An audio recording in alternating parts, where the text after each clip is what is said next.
Oui FM. Le podcast. Plus libre, plus rock.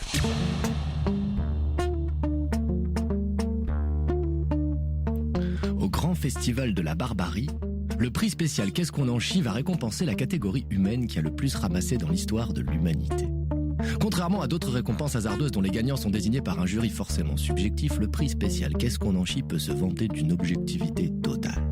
En effet, grâce à des recherches longues et laborieuses, d'éminents spécialistes du qu'est-ce qu'on en schisme sont parvenus à attribuer à n'importe quelle entité victime de la barbarie humaine un taux d'éclatage de gueule, le TEG. Le TEG d'une victime est bien sûr fonction du nombre de coups de latte ramassés dans la tronche, mais aussi de l'intensité du coup de latte et de sa pérennité historique garantissant un éclatage de gueule serein et fiable pour l'avenir. Le TEG présente l'avantage rare de résoudre certaines questions restées jusqu'alors sans réponse. Par exemple, grâce au TEG, un paysan tchétchène veuf à la maison en ruine car efficacement pilonné par l'artillerie russe sait qu'il a subi un niveau de barbarie relativement équivalent à celui d'un bonze birman torturé et incarcéré depuis 3 ans pour avoir dit à un militaire « Vous frappez quand même vachement fort ». Grâce au TEG, un Renois du 9-3 sans emploi à cause de sa gueule et son code postal peut se lier d'amitié avec un Albanais qui galère dans la banlieue nord de Thessalonique car ils ont grosso modo le même TEG. Et aujourd'hui, c'est le grand soir. Toutes les victimes sont rassemblées, elles se dévisagent d'un œil noir, elles ne veulent pas participer, elles veulent gagner le super prix, qu'est-ce qu'on en chie. Les Juifs sont en confiance, ils espèrent l'emporter, car les douches au benzène pour eux furent inventées. Les Arabes peuvent compter sur l'histoire de la France pour pouvoir espérer quelques reconnaissances. Bougnoul, Bico, Bouka, Kraton, Rabzo et Gris, ces jolis petits noms furent inventés ici. Les Noirs sont bien placés, ils ont quelques atouts. Les Chinois distancés sont dans le ventre mou.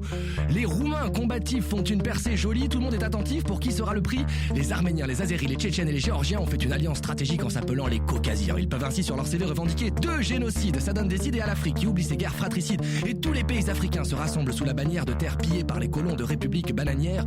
Les Chiliens sont un peu ringards, mais l'espoir brille dans leurs regards. Ils vont défendre à fond leur chance et l'île de Cuba est en transe. La Corée du Nord, favorite, malheureusement, n'est pas inscrite. N'oublions pas les Kosovars, les Bosniaques, les Monténégrins, la section croate de Mostar, les Albanais macédoniens. Ils se saluent à grands coups de schlass dans une ambiance très balkanique. À côté d'eux, quelques beatniks sont là pour dire que l'oppression, ils la connaissent au quotidien, simplement parce qu'ils ont dit non à la consommation sans frein.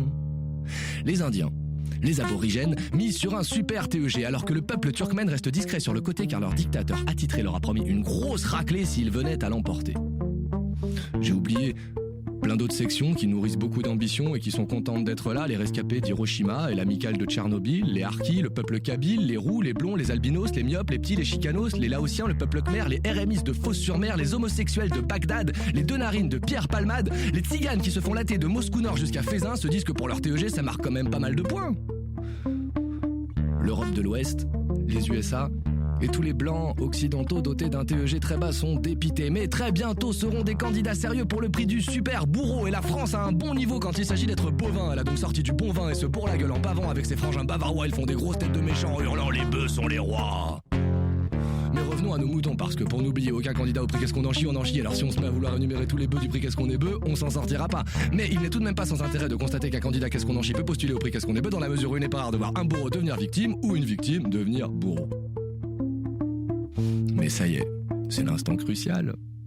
Le silence se fait dans la salle, le super prix qu'est-ce qu'on en chie va maintenant être remis et le gagnant est... Wow, wow, there is suspense. La femme.